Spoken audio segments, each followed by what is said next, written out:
하나님 말씀은 민수기 22장 31절부터 35절입니다. 민수기 22장 31절부터 35절까지 한 절씩 교독하겠습니다. 그때 여호와께서 발람의 눈을 밝히심에 여호와의 사자가 손에 칼을 빼들고 길에 선 것을 그가 보고 머리를 숙이고 엎드리니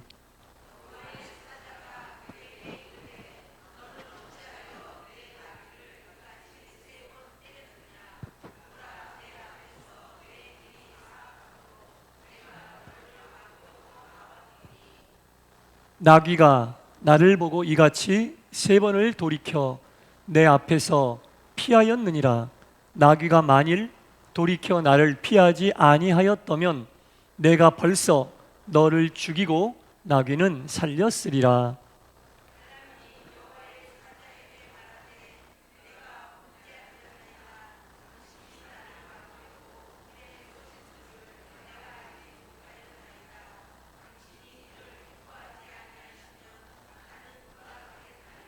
다 같이 여호와의 사자가 발람에게 이르되 그 사람들과 함께 가라. 내가 내게 이르는 말만 말할지니라. 발람이 발락의 고관들과 함께 가니라. 아멘. 수요일 저녁 주님 전에 나오신 여러분 모두에게 하나님의 크신 은혜와 평강이 충만히 임하시기를 간절히 축원합니다. 네. 이스라엘 백성들이 40년 동안 광야를 살았는데요, 지금 38년에서 39년을 넘어가고 이제 1년 정도 남은 그 시점의 이야기들을 몇 주 전부터 하고 있습니다. 38년이면은 한 아이가 태어나 38살이 되는 긴 시간이잖아요.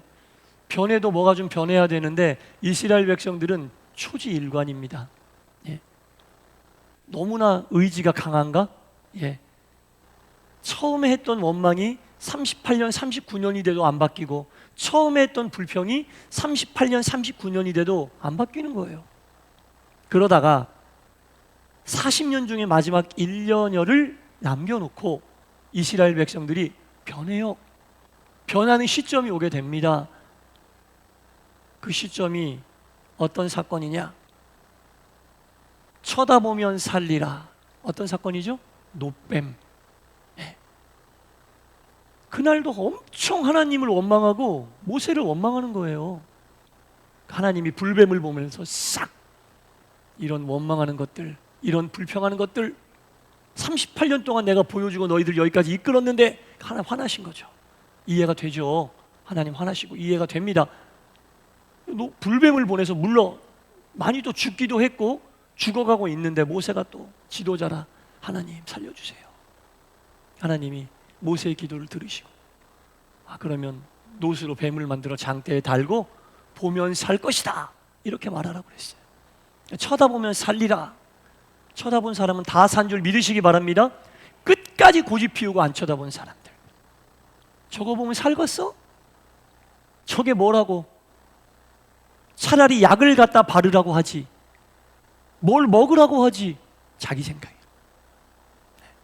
구약시대는요 여러분, 하나님의 직접 계시, 하나님의 음성을 실제로 듣기도 해요. 직접적으로 하나님이 말씀하시고 역사하시는 일들이 있는데도 안 믿어? 직접적으로 하나님이 모세에게 역사하셨고 이스라엘 백성들에게 막 보여주셨잖아요, 기적을. 그래도 안 믿는 거야. 대단하죠. 심지가 굳다고 해야 되나? 네, 심지가 굳다고 해야 되는 거예요. 안 믿어. 직접 음성을 들려주시고 직접 기적을 보여주시고 직접적으로 다 직접 계시해 주는데도 안 믿어. 하나님이 분명히 모세를 통해 명령하셨어요. 노뱀을 보면 산다. 안 봐? 어려워요 이게? 여러분? 이렇게 보면 사는데 안 봐. 왜냐? 마음이 강팍해서. 인간의 마음이요, 사실 하나님이 명령하면 다 할 거예요. 안 해요. 안 합니다.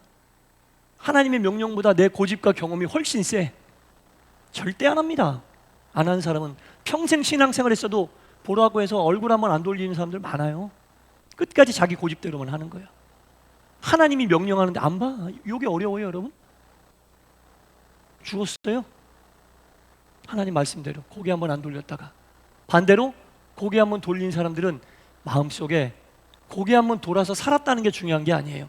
하나님의 약속을 믿는 마음이 38년 만에 처음으로 생겼다는 거야. 그때까지는요, 여러분, 모세의 명령을 듣고, 하나님의 명령을 듣고 따랐다기보다는 지도자 모세의 명령을 듣고, 눈에 보이는 모세의 명령을 듣고 그냥 그렇게 했더니 산 거예요. 근데 이제는 38년 만에 처음으로 하나님의 명령, 약속을 믿는 그 믿음이 생긴 거예요. 38년 만에 처음으로. 이게 큰 변화입니다. 하나님은 또 그걸 기특하게 보시는 거예요. 얘들이 변하고 있구나. 그걸 기특하게 보시는 거예요. 그래서 그 이후에는 하나님이 이스라엘 백성들에게 연전연승하게 하십니다. 연전연승하게. 여러분, 하나님이 함께 하시는 타이밍은요, 우리에게 뭐 엄청난 믿음을 요구하지 않으세요. 그냥 얼굴 한번 돌리는 거, 요 정도 수준. 근데 그것도 안 한다는 거지. 네. 하나님 말씀에 별로 관심이 없는 거죠. 말씀만 해주시면 따르겠습니다라고 얘기하는데, 말씀해 주셔도 어려운 걸 요구 안 하셔도 안 한다는 거죠. 그런데 막판에 38년 만에, 39년 만에 얼굴 한번 돌렸던 자들을 보고 하나님 너무 기뻐하시는 거예요. 이제 너희들이 내 말을 믿고 얼굴 한번 돌리는구나.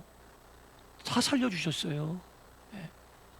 말씀을 믿고 약속을 믿고 얼굴 한번 돌리면 살아요. 근데 안 해요.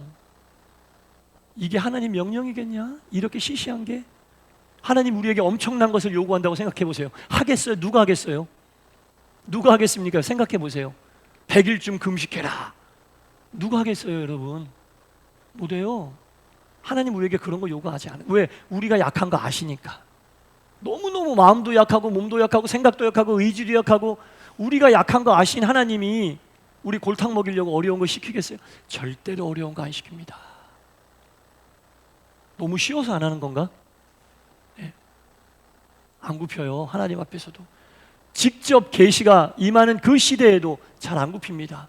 그런데 얼굴을 돌려 산 사람들은 마음에 정말 믿음의 뿌리가 생긴 거예요. 하나님 약속을 믿으면 사는구나. 그런 믿음의 뿌리가 생기고 하나님은 그들을 강하게 하셨고, 왜냐하면 이제 가나안에 들어가기 1년 전이니까 가나안에 들어가면 정말 치열한 싸움을 해야 돼요. 이스라엘 백성들이 가나안 땅을 그냥 내뜸 낼름 먹은 거 아니에요. 가나안 정복 전쟁입니다. 하나님이 약속하신 땅에 들어가서도 전쟁해야 돼요. 그래야 그 땅을 얻을 수 있는 거예요. 이 산지를 내게 주리라고 것은 옛다 받아라 이렇게 주신 거 아닙니다. 싸워서 이기고 취득하라는 얘기예요. 싸워서 얻어내라는 얘기예요. 여리고 성도, 아이 성도, 가나안에 먼저 자리 잡고 있었던 거민들과도 이스라엘 백성들 다 싸웠어요. 정복 전쟁을 했다고요. 그래서 신앙은 끊임없는 뭐다? 영적 전쟁이다. 영적 전쟁을 하고 영적 전쟁에 승리해야 무언가 우리가 얻을 수 있는 거예요. 하나님은 우리가 전쟁할 수 있도록 도우시고 하나님의 능력을 믿고 전쟁하는 자에게 승리하게 하신다는 거죠. 예. 그게 하나님의 역사하심입니다. 얼굴 한번 돌려서 노뱀 보고 산 사람들에게는 하나님이 엄청난 능력을 이제 부어주시는 거예요. 왜? 작은 믿음을 발견했기 때문에. 얼굴 한번 돌리는 믿음을 발견했기 때문에 하나님이 연전연승하게 하십니다. 이제 이스라엘 백성들은 직진으로 가면 가까운 에돔 땅을 지나가지 못하고 하나님이 돌아가게 하시거든요. 그때는 이스라엘과 에돔이 붙으면 이스라엘은 연전연패예요. 그때 당시 그 지역의 최강자는 에돔이에요. 아무도 이길 수 없어요. 절대로 이길 수 없어요. 에돔과 모압, 여기는 넘사벽이에요. 이스라엘 백성들에게는 싸움 시작하면 바로 패해요. 그 정도로 이쪽은 어른이고 이쪽은 아이예요. 유치원생과 어른의 싸움이에요. 하나님 싸움 안 붙이십니다. 그런데 이스라엘 백성들은 편한 길 놔두고 왜 돌아가게 하시지? 그러고 있는 거예요. 지금 내가 생각한 대로 그 길로 가면 연전연패가 뻔히 보이는데 하나님이 사랑하는 백성을 그 길로 가라고 하시겠어요? 나는 가면 이길 것 같아. 나는 가면 잘할 것 같아. 아닙니다. 우리가 하나님보다 우리 앞길을 더 잘한다고 생각하십니까, 여러분? 그런 생각으로 믿음의 길 걸어가고 계십니까? 내 앞길을 나보다 더 잘하신 하나님이 그 길을 막을 때는 그 길로 가면 진다는 얘기예요. 지금 에돔과 모압은 그 지역 최강자예요. 어느 누구도 건드릴 수 없어요. 어느 누구도 건드릴 수 없어요. 그런데 오합지졸 38년 동안 싸움 한번 제대로 안 해본 이스라엘 백성들이 숫자만 많다고 거길 이기겠습니까? 하나님 돌아가게 하세요. 돌아가게 하시면서 북쪽으로 올라가게 하시거든요. 북쪽으로 올라가게 하시면서 이스라엘 백성들이 싸울 만한 족속들한테 다 이기게 하세요. 그러면서 점점 아이였던 이스라엘이 청소년이 되고 청년이 되고 어른이 되는 훈련을 1년여간 하십니다. 그리고 결국 다시 남쪽으로 내려와서 모압과 에돔을 치게 하세요. 네. 이게 하나님의 역사고 하나님의 섭리였다라는 겁니다. 민수기 22장 1절부터 4절까지 보면 그 내용이 나오는데요. 자, 제가 한번 민수기 22장 1절부터 4절까지 말씀을 읽어보도록 하겠습니다. 다 읽지는 않을 건. 이스라엘 자손이 또 길을 떠나 모압 평지에 진을 쳤더니 하나님이 우회하게 하셔서 북쪽으로 갔다가 잔잔한 민족들을 다 싸워서 이기고 힘을 기른 다음에 다시 모압으로 내려와 모압에서 진을 친 거예요. 이제 어느 정도 역량이 된 상태예요. 이스라엘이 모압에 진을 쳤더니 모압의 왕 발락이 이스라엘이 아모리인에게 행한 일을 듣고 모압이 심히 두려워하더라. 모압 왕이요, 자기네 땅을 지나가지 않고 삥 돌아갔던 이스라엘 백성들에 대해서 관심이 없었던 게 아니에요. 어떻게 하나 다 스파이를 통해 들었는데 들어오는 소식마다 이스라엘이 여기도 이겼대요, 여기도 이겼대요, 여기도 이겼대요. 자기들하고 비슷한 족속도 이겼다는 얘기를 들으니까 그들이 이제 북쪽으로 가다 남쪽으로 내려와 모압에 진을 쳤다니까 이제는 모압이 이스라엘을 경계하고 두려워하는 대상으로 커버린 거예요. 이게 하나님의 역사하심임을 믿으시기 바랍니다. 나는 똑바로 빨리 가고 싶지. 빨리 모압 지나서 가고 싶은데 그때 갔으면 이스라엘 전멸입니다. 이스라엘 전멸입니다. 하나님이 똑바로 가지 말고 돌아가게 하라. 그때 얼마나 원망했어요. 빨리 가면 좋은데 왜 빨리 못 가게 하시냐고. 빨리 가면 금방 가는데 왜 빨리 못 가게 하시냐고.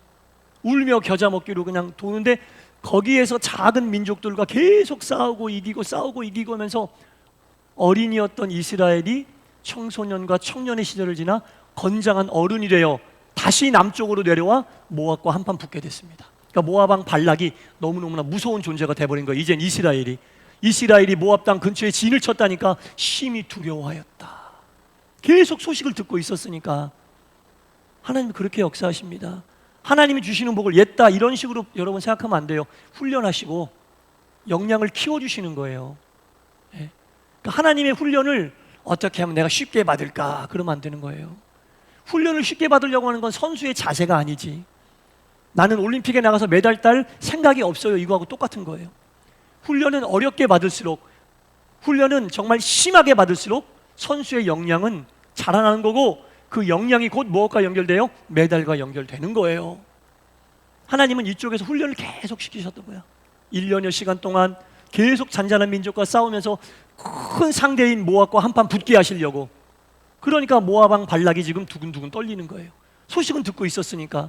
아이였던 이스라엘이 건장한 어른이 돼서 한판 붙자 이러고 있으니까 이제 발락이 두려운 거예요. 떨리는 거죠. 하나님의 훈련을 그렇게 받았던 이스라엘은 이제 약자가 아닙니다. 하나님이 키우신 거예요. 하나님이 키우셔서, 훈련을 통해 키우셔서 당대 최강자였던 모압과 한판 붙게 한다, 그런 말씀인 거죠. 그러니까 발락이 그날부터 고민하는 거예요. 이스라엘이 먼저 성공을 우리한테 하면 어떡하지? 두근두근 떨리는 거예요. 그래서 이 발락이 미디안의 장로들을 불렀어요. 미디안 지역에 살고 있는 장로들을 불러서 의논하는 겁니다. 이스라엘이 이렇게 힘이 세져가지고 와서 우리 모압 진영에 진을 쳤는데 이스라엘 옛날에 우리한테 부탁했을 때 내가 안 들어줬거든? 그러니까 이스라엘이 우리한테 감정이 별로 안 좋아. 금방이라도 칠 것 같아. 어떻게 했으면 좋겠소? 이렇게 미디안 장로들과 의논을 합니다. 미디안 지역에 살고 있던 장로들을 불러서 이제 대책을 세우는 거죠. 의논을 했어요. 이 미디안 장로들은요, 하나님이 어떤 분인지 아는 사람들이에요. 아브라함의 아들이 이스마엘과 이삭만 있었던 거 아니거든요. 미디안이라고 하는 아들도 있었는데 그 아들의 후손들인데, 모세가 그래서 애굽에서 도망가서 어디 광야로 도망갔어요? 그거부터 얘기하려면 되게 긴데 미디안 광야로 피신했잖아요. 네, 그 지역으로 간 겁니다. 그 미디안 지역에 살던 미디안 장로들을 불렀어요. 왜냐하면 이 발락이 생각할 때도 자기들에게 위협을 주고 있는 이스라엘 백성은 누구를 믿는 백성이라는 걸 알아요? 하나님을 믿는 백성이라는 걸 알기 때문에 무력과 무력으로 붙으면 뭐 비둥비둥할지 모르지만 우리들에게는 없는 절대적인 신의 존재인 하나님이 있다는 것을 발락도 알았어요. 그래서 뭔가 우리도 무력 말고 다른 어떤 영적인 파워가 있어야 된다고 생각해서 하나님에 대해 잘 알고 있는 아브라함의 후손이었던 미디안의 장로들을 부른 거예요. 무력 대 무력 말고 이스라엘에게는 하나님이 또 계시니까, 우리는 하나님이 없으니까 하나님에 대해서 잘 알고 있는 미디안 장로들을 불러서 하나님이 뒷배가 되시는 이스라엘 백성들과 싸우려면 어떻게 해야 되지? 이렇게 물어본 거죠. 네. 그랬더니 그 회의 결과가 어떻게 나왔냐면, 이스라엘 백성에게는 영적인 힘이 있는 그 누군가가 지키고 계시는 거죠. 우리에게도 어떤 영적인 능력이 있는 지도자가 필요합니다. 그럼 누가 있을까? 이렇게 생각하다가 이 모압 땅에서 한 600km 떨어진 곳이 메소포타미아라고 하는 지역인데, 거기 발람이라고 하는 유명한 무당이 있다는 얘기를 들었어. 모압의 왕은 발락이고 그 유명한 무당은 발람이에요. 그러니까 우리도 뭔가 영적인 존재가 있어야 된다고 생각하니까, 그 당시 여러분 600km면 부산과 서울의 거리를 넘는 거리인데 그때 당시에 얼마나 서로 거리가 멀었겠어요. 그런데도 이 발람이라는 사람이 얼마나 유명한지, 용한지 600km 뒤에 있는 이 모압에도 다 이름이 알려질 정도로 유명한 무당이라고요. 뭔가 영적인 힘이 있는 사람이라고 생각을 한 거죠. 그랬더니 발락이 어떻게 했겠어요? 높은 사람들하고 재물을 바리바리 싸서 600km 보내는 거예요. 빨리 가서 발람 데리고 와. 우리에게도 뭔가 영적인 지도자가 필요하지 않겠냐. 발람에게 갔어요. 600km를 그 시대에 높은 사람들을 사신으로 뽑고 재물을 엄청나게 싸가지고 보낸 거예요. 발람에게 갔더니 발람이 재물을 보고 혹한 거죠. 그리고 사신들에게 자초지정을 얘기 들었어요. 근데 희한하게 이 발람도 영적인 일을 하는 사람, 또 무당이었으니까 하나님의 존재에 대해서는 알고 있었거든요. 그리고 하나님의 존재가 나 같은 이런 무당과는 상대도 안 된다는 걸 이미 발람이라는 사람도 알고 있었어요. 그리고 이야기를 들으니까 누구를 저주해 주라는 얘기예요? 하나님의 백성을 저주해 주라는 얘기잖아요. 하나님의 백성과 맞서라는 얘기잖아요. 그러니까 발람이 영적으로 두려운 거예요. 자기가 무당이기도 하지만 영적으로 하나님이 얼마나 큰 분인지 알기 때문에 복쇠를 보고 탐은 났지만 쉽게 갑시다 못하는 거예요. 그러니까 이 발람이 잠깐만 하룻밤만 묵어봐요. 이렇게 하고 하나님에게 물어봤어요. 발람이 어떻게 해야 됩니까? 하나님 가지 말라. 네가 저주하려고 하는 그 상대가 되는 백성은 내 백성이다. 가지 말아라. 이렇게 얘기했어요. 그러니까 발람이 깨달은 거죠. 무당이었던 발람이 깨달은 거예요. 하나님이 가지 말라고 이렇게 얘기합니다. 이 무당도 알았어요. 하나님이 얼마나 엄청나고 위대한 분이라는 이야기를 듣고 알았던 거예요. 그러니까 하나님이 가지 말라고 하니까 발람이 사신들에게 못 갑니다. 돌려보냈어요. 다시 돌려보냈어요. 600km를 다시 또 돌아갔어. 그리고 모압의 왕인 발락에게 발람이 안 온대요. 이렇게 얘기했더니 복채가 적어서 그런가? 더 높은 사람을 사신으로 삼고 복채를 더 많이 준비해서 한 번 더 보낸 거예요. 한 번 더 보낸 거예요. 그러니까 이번에 발람이 그걸 보고 진짜 가고 싶은 거야. 너무너무나 이 재물이 탐이 나니까 이번에는 진짜 가고 싶은 거야. 하나님에게 또 물어봤어. 하나님, 가면 안 됩니까? 이렇게 물어봤어요. 그랬더니 가라 이렇게 말씀하셨어요. 그런데 가기는 가는데 내가 시키는 대로만 해라 이렇게 잔서를 달아서 하나님이 발람을 보냈어요. 가기는 가되 내가 시키는 대로만 해서 그대로만 행하라 이렇게 이야기를 하고 하나님이 발람을 보내십니다. 하나님이 발람을 모압 땅까지 보내게 되셨다라는 겁니다. 하나님이 시키신 일이 뭐였냐면 너 절대로 가서 이스라엘 백성들을 저주하면 안 된다 이렇게 말씀하셨어요. 절대로 가서 내 백성인 이스라엘 백성을 저주해서는 안 된다 이렇게 말씀하셨어요. 그리고 이제 가면서 발람은 생각을 했겠죠. 재물이 탐나서 오기는 왔는데 그거를 원하는 사람들에게 가고 있는데 하나님은 그걸 하지 말라고 하니까 얼마나 생각이 복잡했겠습니까? 생각이 나귀를 타고 가는 거예요. 나귀를 타고 600km를 가면서 별별 생각이 다 들었겠죠. 그런데 하나님께서 가던 중간에 이 발람이 타고 가던 나귀를 갑자기 딱 멈추게 하는 거예요. 아무런 일도 없었는데 이 발람이 타고 가던 나귀가 스톱 딱 멈췄어요. 그랬더니 이 발람이 아니 이놈의 나귀가 왜 안 가? 그리고 엉덩이를 세게 3번 쳤어요. 왜 안 가냐? 말을 가려면 엉덩이 쳐야 되잖아요. 딱딱딱 쳤어요. 그랬더니 나귀가 갑자기 뭘 해요? 말을 하네. 나귀가 말을 해요. 타고 가던 나귀가 말을 하는 거예요. 깜짝 놀랐죠. 나귀, 아니 너는 지금 이 앞에 서 있는 사람이 안 보이냐?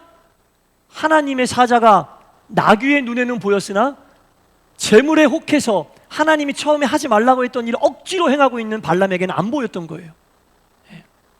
발람에게는 안 보였던 거예요. 나귀의 눈에는 보였는데 발람에게는 그 하나님의 사자가 안 보였던 거예요. 그리고 나귀가 말을 하자, 내가 너에게 무엇을 잘못했길래 내 이렇게 엉덩이를 3대나 때리느냐? 이 말을 듣고 나귀가 말을 하네? 그때 하나님이 발람의 눈을 뜨게 하셔서 하나님의 사자를 보게 하셨어요. 그게 오늘 본문에 나오는 얘기잖아요. 하나님의 사자를 발람이 그때 봤다라는 겁니다. 31절에 그때 여호와께서 발람의 눈을 밝히심에 여호와의 사자가 손에 칼을 빼들고 길에 선 것을 그가 보고 머리를 숙이고 엎드리니, 이렇게 나오잖아요. 32절에 여호와의 사자가 그에게 이르되 너는 어찌하여 내 나귀를 이같이 3번 때렸느냐? 보라, 내 앞에서 내 길이 사악함으로 내가 너를 막으러 왔다. 이렇게 얘기하잖아요. 이렇게 얘기합니다. 이 발람은 이 일이 하나님의 뜻에 거스른다는 것을 알고도 억지로 하는 거예요. 왜? 재물이 탐이 나니까. 처음에 한 번은 얘기를 들었는데 두 번째 더 큰 재물을 가지고 오니까 도저히 못 참겠는 거예요. 이 무력을 못 누르니까 하나님에게 가고 싶은데 어떻게, 하나님이 그래 가라. 하지만 내가 시키는 대로 해야 된다라고 말하고 보내셨는데 가는 도중에도 하나님이 당신의 뜻을 계속 이야기하는 거예요. 못하게 하시려고. 그러다가 나귀 앞에 서 있는 하나님의 사자를 통해 발람의 눈을 밝히시거든요. 여러분, 발람은 하나님의 존재를 알았어요. 몰랐던 사람이 아니에요. 그리고 자기가 하고 있는 일이 하나님의 뜻에 부합되지 않는다는 것도 알아요. 그런데 하나님의 뜻에는 전혀 관심이 없어요. 하나님이 하지 말라고 하는데도 자기가 그 재물에 탐이 나서 하나님의 뜻에는 전혀 관심이 없고 자기가 하고 싶은 대로 쭉 밀고 나가는, 영적으로 하나님을 몰라서 하나님의 뜻에 관심이 없는 것은 뭐 그래도 그렇지만 하나님이 계신다는 것도 알고 하나님의 뜻이 이것이 아니라는 것도 아는데 그냥 하는 거예요. 하나님의 뜻에 관심이 없다는 거지. 겉으로는 기도했지만 하나님의 뜻에 관심이 없는 거예요. 발람을 찾았던 모압의 왕 발락도 마찬가지예요. 하나님의 존재를 알고 이스라엘 백성에게는 하나님이란 분이 있는 걸 알고 우리도 뭔가 영적인 힘이 있어야 된다는 걸 알았으면 본인도 하나님을 찾든지 그래야 되는데 엉뚱한 쪽으로, 하나님을 알아도 하나님의 뜻이 무엇인지 모르면 엉뚱한 쪽으로 길을 파게 돼요. 엉뚱한 쪽으로 방법을 찾게 돼요. 여러분, 하나님을 몰라서가 아니라 하나님을 알아도 하나님의 뜻에 관심이 없으면 엉뚱한 방법이 동원된다니까요. 하나님의 방법이 아니라 엉뚱한 방법이 동원돼요. 이건 참 심각한 문제입니다. 여러분, 오늘 말씀의 제목이 하나님의 뜻에 깊은 관심을 이잖아요. 예수 믿으면서 하나님의 뜻에 관심이 없어. 하나님이 계시다는 것도 알아요. 하나님이 전지전능한 분이라는 것도 알아요. 그런데 정작 하나님의 뜻에는 관심이 없으니까 기도하러 나와도 맨날 내 뜻이, 말씀을 듣고 행할 때도 맨날 내 뜻이지 하나님을 모르는 게 아니냐니까요. 알아요. 알아도 내가 먼저 드러나야 되고 내 뜻이 드러나야 되고 내가 하고 싶은 게 돼야 돼. 안 그러면 속상해. 하나님의 뜻은 생각할 볼 겨를도 없어. 예수 믿으면서 여러분 하나님 뜻에 관심 가져야 됩니다. 하나님의 뜻에 부합돼야 돼요. 여러분, 하나님을 알아도 엉뚱한 방법을 동원하게 됩니다. 하나님이 계시다는 것을 알았더라면 발람을 데려올 게 아니잖아요. 자기도 하나님 앞에 나와서 발락도, 모압왕 발락도 하나님을 찾아야 되고 이스라엘 백성들과 뭔가 하나님 안에서 다른 방법을 찾았어야 되는데 하나님을 아는데 정말 엄청나게 엉뚱한 방법이 뭐예요? 하나님과 대적할 만한 다른 영적인 파워를 찾고 있는 거잖아요. 여기서 벌써 틀린 거죠. 하나님과 대적할 다른 영적인 파워를 찾고 있는 겁니다. 이게 발락의 잘못이고, 발람의 잘못은 하나님이 하지 말라고 하는 걸 끝까지 밀어붙여서 자기가 하고 싶은 대로 하는 거예요. 끝까지 밀어붙여서 자기가 하고 싶은 대로 하는 거예요.